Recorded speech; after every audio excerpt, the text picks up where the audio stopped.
Ang babae guys, pag nagmahal yan, totoo yan. Lahat ibibigay sa'yo. Kahit masaktan yan.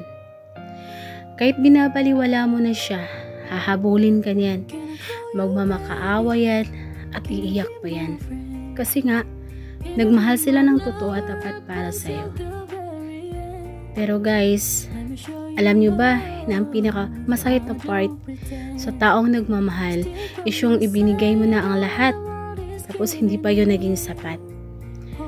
Minsan kasi may mga bagay tayo na gusto natin pero hindi umaayon sa atin yung tadhana.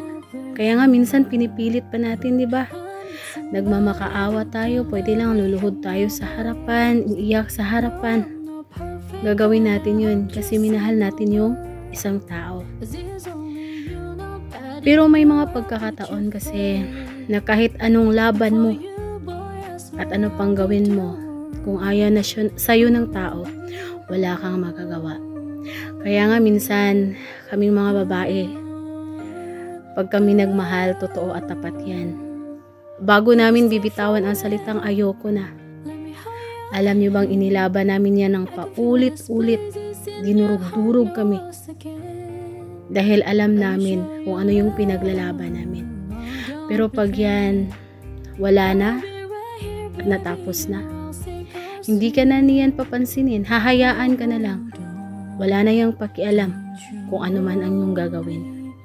Kaya boys, habang mahal pa kayo ng isang tao, pahalagahan nyo.